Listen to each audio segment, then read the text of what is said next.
I think similar to you, Wally, we both have a heart for helping people. I mean, 24/7 mindset has helped countless people now and has changed their lives forever, right? And I think, you're a golfer, so I'll say it this way. I feel like I'm on the back nine, and I was really taking it easy, and I still feel like I'm on the back nine, but I'm doing it in a whole different way, and I am working my tail off again with a little more structure, but I'm doing it not to close a bunch of loans. I'm doing it to now have a legacy that's not just with my kids, but with our great industry that I think is it's been amazing for me. I know it's been amazing for you, and I want it to be amazing for other people. And I would love to upgrade the level, the status of what a true mortgage advisor professional is.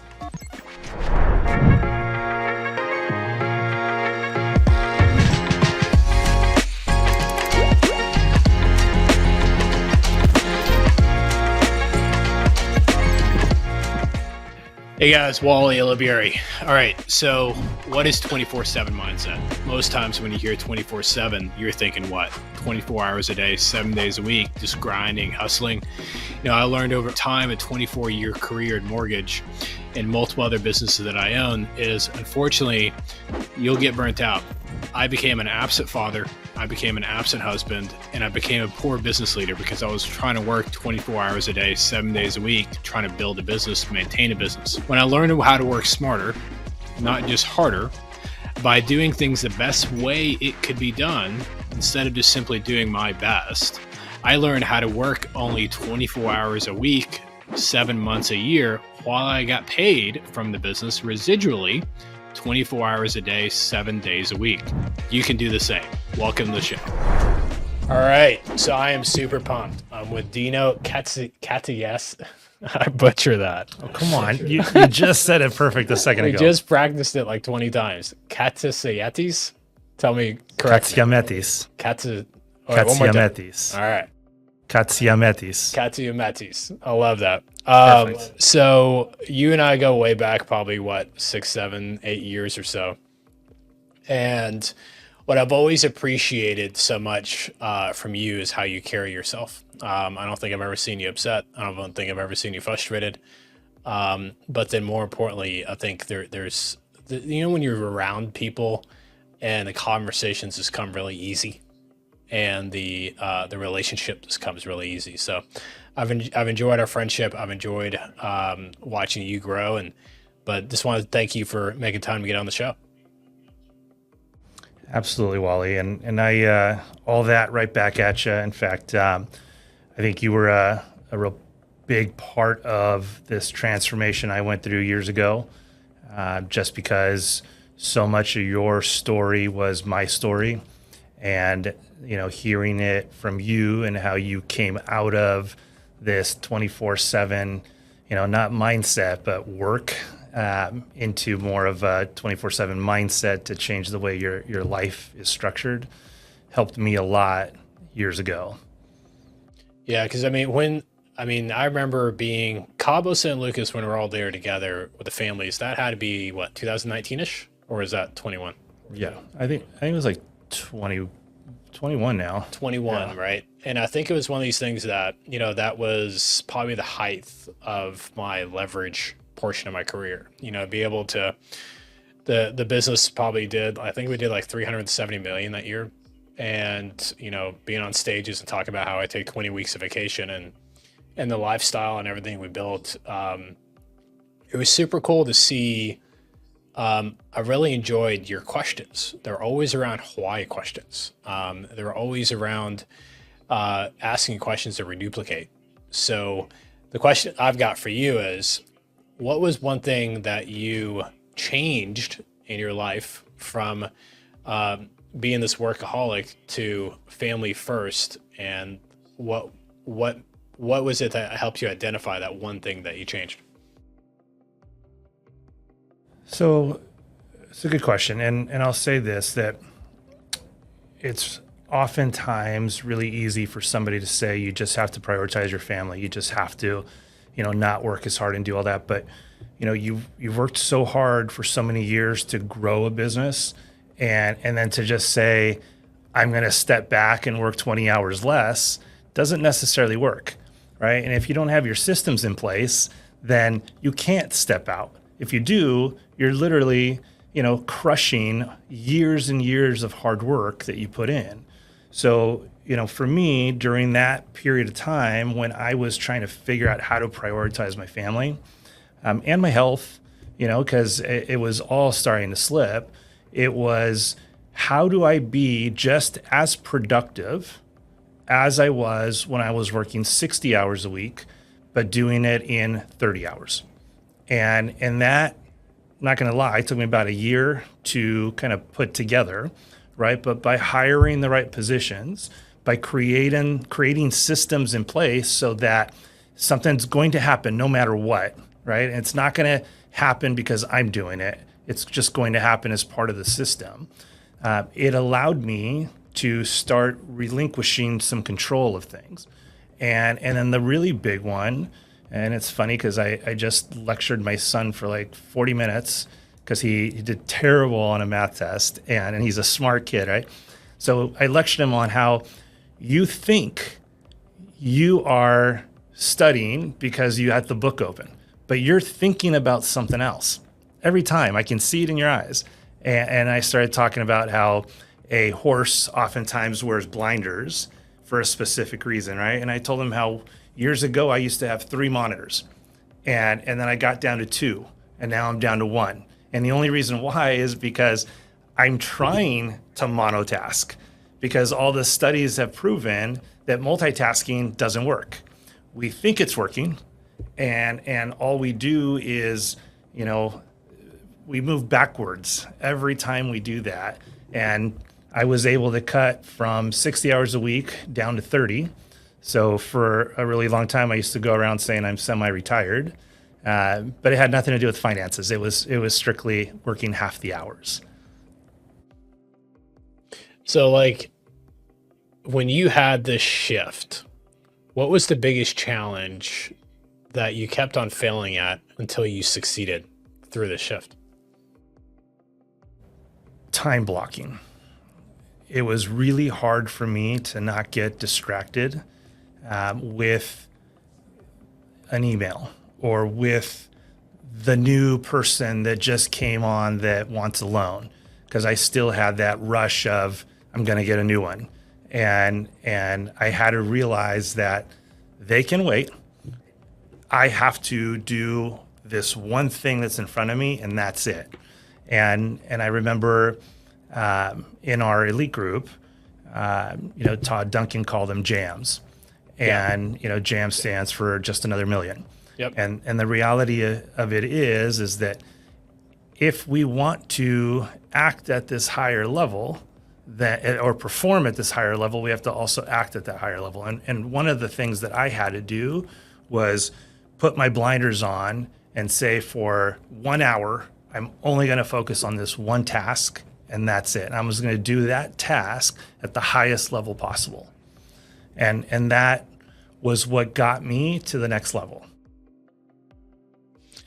One thing also, I think the jam session, I love that when you brought that up. And I mean, shout out Todd Duncan. He's a huge mentor in my world and in your world, and we all learned a ton from him. But one of the most brilliant things I heard, which it sounds like you executed at a high level, is like the not to-do list. I think most people figure out like, what do they want to do? What do they want to accomplish? And they go start doing it, but they don't clean up their bad habits. It sounded like you figured out, okay, what am I doing as my bad habits? You cleaned up your bad habits, which open up capacity for good habits. And then you took off from there. Yeah, and it kind of goes back to, Todd Bookspan, right? The win by noon theory and the big rocks, right? So I am a huge believer in get the hard stuff done first. Yep. Because the reality is you can leave at noon if you've done all the big important stuff, all the hard stuff. If you finished it all, you could literally leave at noon and you'd be fine.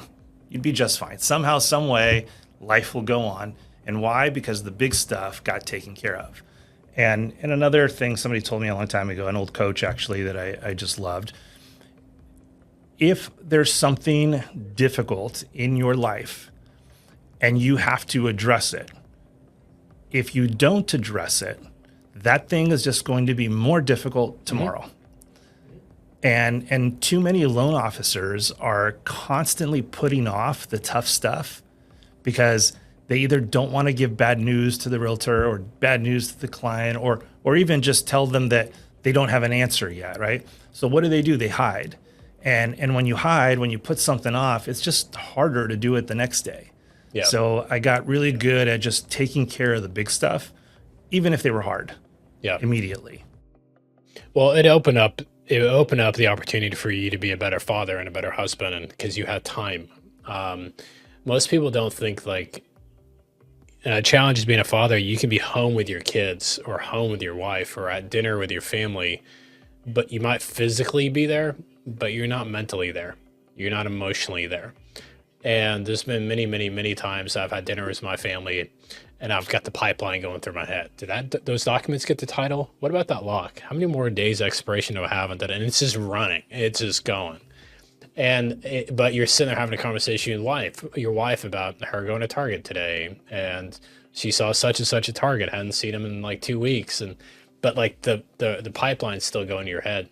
I think my biggest aha through my journey of the 24/7 mindset is when I started to be more present with my family. When I was with them, I started focusing on quality time with them instead of quantity time with them.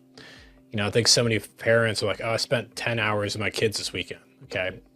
What'd y'all do? Oh, we played video games together, watched a movie, and we sat on the couch and played on our phones. Like, well, that's not really spending time with your kids. What'd you learn about your kids? How'd you improve their life? What value did you really add? And once I really learned how to be more present with my family, I first had to have that mind share to be able to do that, which I've seen. I mean, at least from my point of view, I've seen a lot more with you on social. Yeah, but Wally, I got to tell you too, all of that comes with a big warning.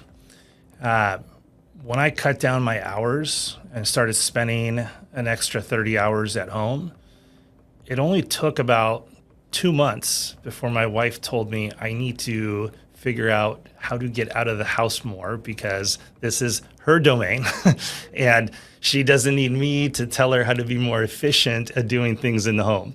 And it's funny because it really, and I'm not joking about it, we actually had somewhat of a problem because I was in her space a little too much. So it's funny how that works, right? And I think just like with work, I had to figure out how to survive now in this new world, and I had to take on new hobbies and do different things for myself. So it's both for your family, but also for yourself. And I will be the first to say that if you don't take some time for yourself, then you're not going to be any good for anybody. Well, I think as a father and a husband, one person told me this a long time ago, and it's just stuck with me. And it says every decision you make is generational. And I started thinking through that a little bit, and it's just like, what a powerful statement. If I make a decision that's selfish for my needs, then I'm affecting generations to come of my family. So I try and think through that a lot of times so that I can make sure that the impact I make on my family is going to be generational in a positive way. Yeah, I think it's brilliant. But yes, I agree with the warning about your wife and being home more and kids and such. It's interesting because my boys now are Braden's 19, freshman in college, and Alexander is 17, senior in high school. And I think when they were younger, especially always like my opinion was like not law, but it was pretty darn close to law. And especially when you're raising boys and you got to lay down the law. But as they've gotten older, their independence has grown. And one of the most proudest things that I am as a father now is that I'm allowing both of them to fail. And I was always, it was literally probably the hardest adult task in my life. When you see your child trying something, not listening to your advice, going out there and failing at it, and like, the 4 steps that they need to do, like your dad's not stupid. Like, I promise you, I know what to do. But, Alex asked me the other day, he goes, Dad, I'm going to get my first job. I want to get my own first job. You don't need to like interfere. And it's interesting because the third place that he went to 2 different places for his first job, and it was silly things like, you don't want to be chewing gum as you're presenting. You want to come there. Hey, you should do that top button on your shirt. You got to run some water through your hair. It's like simple things like that you and I know is like super common sense. You can only make first impression once. To a 17-year-old, it's like, it's so different. But I think also what I've also learned is clients and assistants or teammates at the office fall in the same category. I think once I've learned to allow other people to fail around me, I've gotten a lot more freedom. And once I've gotten more freedom, I've got more peace. And that's probably my biggest part of my journey. I think you're spot on that. In fact, I just had this conversation with my wife because I was watching something about how we are doing such a disservice to our kids by not allowing them to fail. We need to give them a task, and when we see them doing it wrong, we need to let them finish doing it and then just have them redo it, right? It's going to suck, but if they redo it, they'll learn so much faster the next time around, right? And oftentimes too, it's, like my one son put together his own chair. He's 12 years old, and we got him a new chair. He put it together, and he was all excited. Then I put together the other one for my younger one, and at the very end, and I'll admit, I didn't read the directions either until I got stuck. But then at the very end, I was looking, and I'm like, and I had to take it apart just to get these 5 screws in. That the chair seemed fine without them, right? Well, lo and behold, I went and checked my son's chair because I saw how easy it was to miss, and sure enough, he didn't put the screws in either. And I was like, you realize you didn't put the chair together properly, right? And he's like, seems to be working fine to me.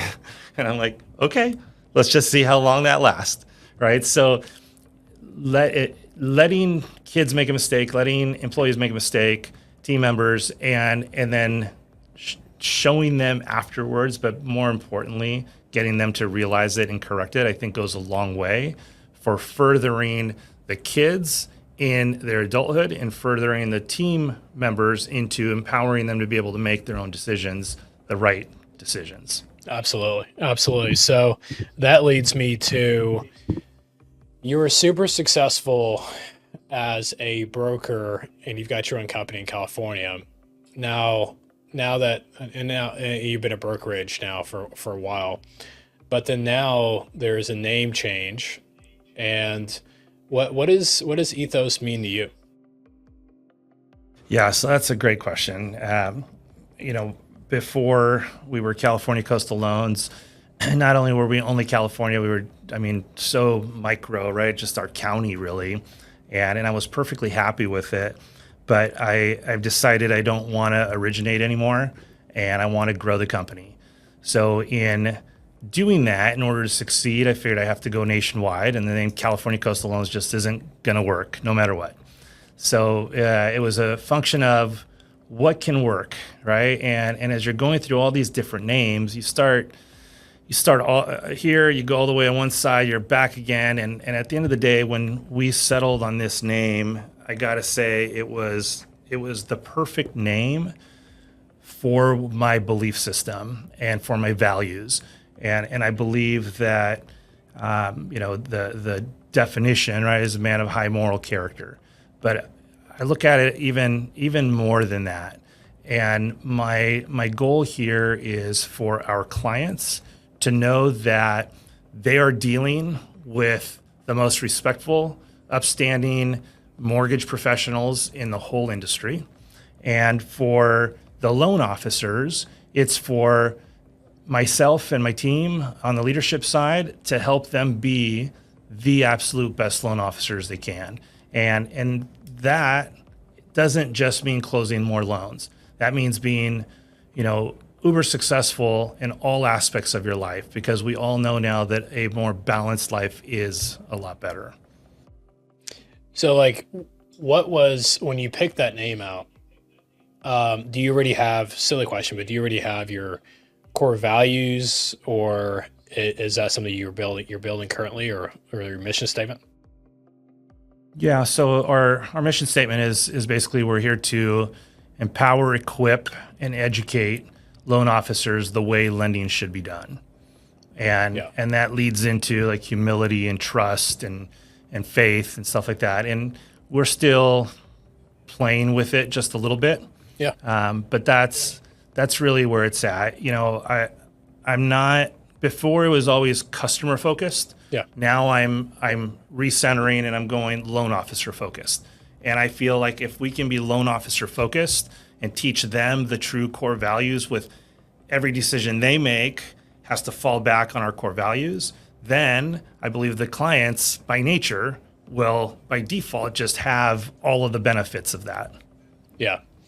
Plus also, I feel like the most successful companies that I've started or built, I came up with the name, I came up with maybe a portion of the core values or a portion of the mission statement. But then as I grew, leadership took over, and leadership chose the different core values in the mission statement and the vision statement. And as you grow your brokerage and you'll as you continue to grow your identity, I think you'll be able to form that really easily. Yeah, I agree. It's been a great process to go through. Good. Super enjoyable. I feel like we're doing some things that are industry changing, and I'm super excited about that. Well, if you're open to it, I'd love for people to kind of learn from it. What do you feel like Ethos is doing to be industry changing? Yeah. Well, I'll tell you the big one. So in our industry, real estate, mortgage, you are only as good as your last deal. I've heard that a million times. We all have. I never bought into it because I'm still doing loans for the same people that I met 26 years ago when I first started. So I didn't buy into it.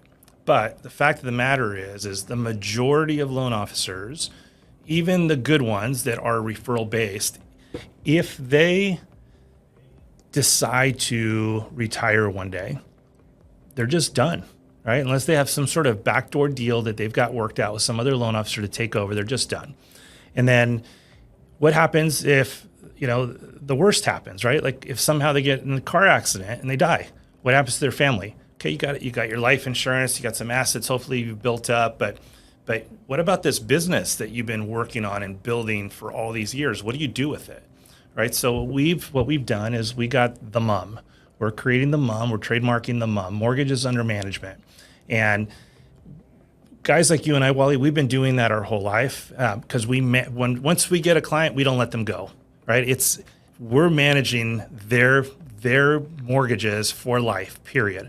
But what we're doing now is we're building all sorts of technology around it, which is a longer conversation. But basically, we're associating a dollar value to your MUM. So if you can imagine logging into your dashboard when you walk in the morning, every time you fund a loan, boom, MUM, MUM, that $700,000 loans, $700,000, right? 300, now you're up to $1 million. But every month, it's going to decrease by just a little bit because of natural amortization. However, if you keep funding loans, it's going to keep going. And if you do business the right way, right, the Ethos way, then we're going to associate a dollar value to it so that it can be worth something one day and that you are actually building an asset instead of just funding loans. And we feel that by training loan officers to do things the right way, that they can build a lifelong book of business that isn't 100% dependent on Dino or Wally, right? Because what happens if Wally walks out one day? Can somebody take over his book of business, right?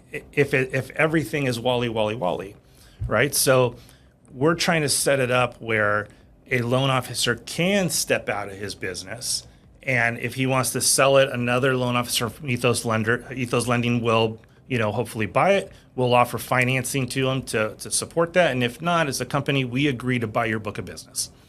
So that's going to be an asset that no other mortgage company has and no other loan officer. That's brilliant. That's brilliant. So this is a total joking squirrel moment.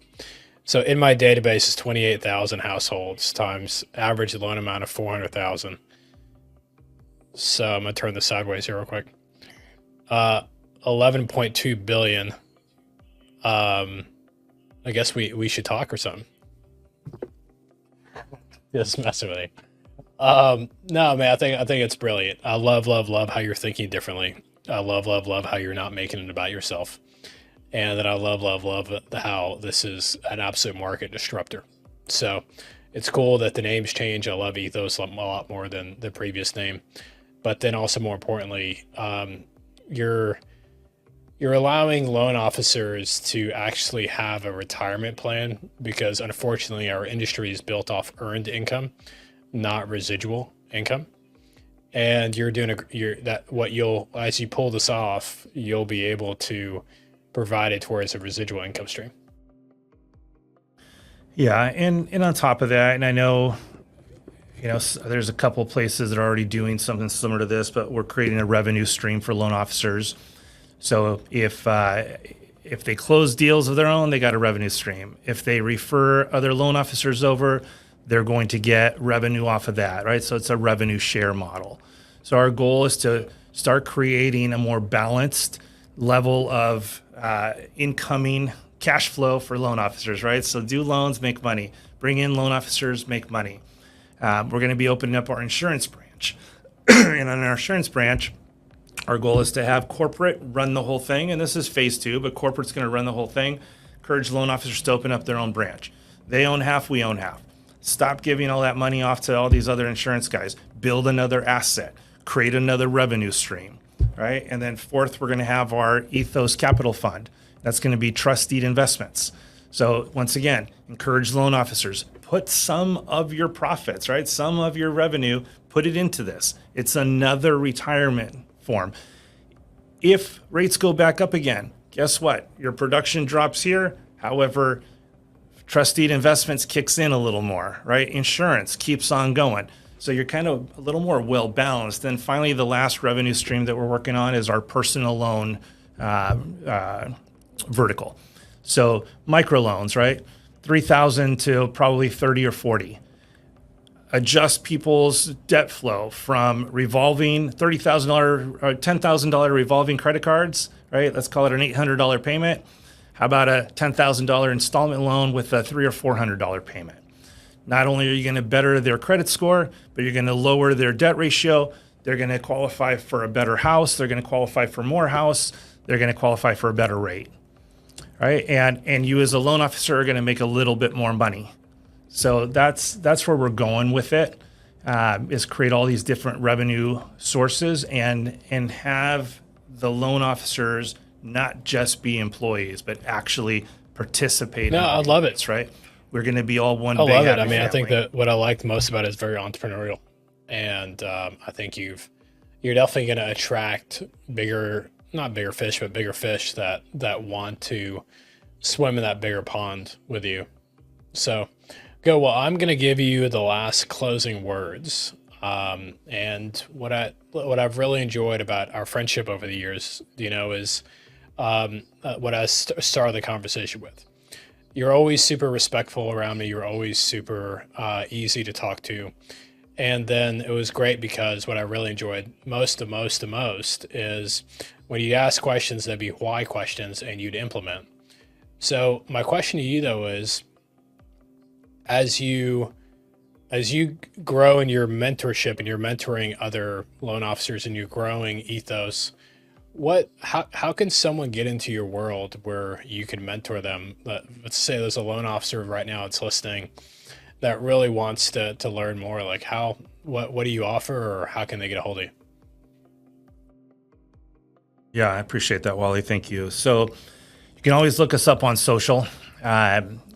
quite honestly, is join Ethos on Instagram and Facebook, or you can just look me up, Dino Katsiametis. Put in Dino Kat, K-A-T, probably will pop up because there's just not that many of them out there. And then we'll get you in, right? If you want to email me directly, it's dino@ethoslending.com. And I'll be more than happy to talk with you and go over strategy and plans of what's important to you and see if we might be able to help you achieve. What's super cool about that is it's not like, hey, go watch this webinar or go watch this video. I love the personal attention. I love the personal one-on-one time, and that's awesome, man. But from the bottom of my heart, I think similar to you, Wally, we both have a heart for helping people. I mean, 24/7 mindset has helped countless people now, and has changed their lives forever, right? And I think, you're a golfer, so I'll say it this way: I feel like I'm on the back nine, and I was really taking it easy, and I still feel like I'm on the back nine, but I'm doing it in a whole different way, and I am working my tail off again with a little more structure, but I'm doing it not to close a bunch of loans. I'm doing it to now have a legacy that's not just with my kids, but with our great industry that I think is it's been amazing for me. I know it's been amazing for you, and I want it to be amazing for other people. And I would love to upgrade the level, the status of what a true mortgage advisor professional is. Total funny squirrel moment. Have you ever played golf overseas, like Scotland or Ireland or any of that? So No. they've got I think it's 23 hours a day of sunlight. I go probably about once a year, but I went about 3 years ago and we played 3 different golf rounds. So 54 holes in one day. You could literally play 3 different golf rounds. So when you said the back nine, I'm like, man, come on now. You've got another 40 holes to go. There's so much more left in your tank. There is. I realized that extra time off I took over the last 2.5 years when business has been slow for a lot of people, I could have gone and just hustled and, beat my head against the wall trying to get more deals when there just wasn't a ton to go around. Or I could say I've been doing this for, a quarter of a century, and I'm going to just kind of relax a little bit and enjoy the time and enjoy everything I've worked for. And that's what I did. And again, I really did think it was the back nine, right? But what happened, what was so amazing is really what I was doing is I was resting and nurturing and preparing, and then just like that, it happened. It came out, and it came out with such an incredible vision. And I know the vision is good because I put together the most unbelievable team of leaders to help me execute on this vision. And they all jumped in both feet forward. And I'm not talking about I'm not paying them, right? They're just doing it because they believe in the vision and they want a piece of it. So that's how I know that this is going to be amazing, because we have 5 people with the biggest hearts working on putting this thing together, and it's coming out. Well, that's awesome. So Well, good. hopefully our friendship keeps growing. Hopefully our time keeps growing together. But man, from the bottom of my heart, thank you so much for your time today. And then we'll see you again soon. Thank you, Wally, and keep up the great work. You bet, bud. I'll talk to you soon. Thank you. Bye. So thank you so much for listening today. It means a lot you took time out of your day. I don't take that lightly. Understand very clearly that you're very busy. With that being said, if you want to continue your journey and learn more about 24/7 Mindset, if you're on Facebook, which I'm going to guess you are, then go to 24/7 Mindset on Facebook and join the private community. I do coaching tips on there on a daily basis, but from scripts on there to systems on there, models, and the ability to be able to grow and scale a business while you have a quality of life. Hope to see you there.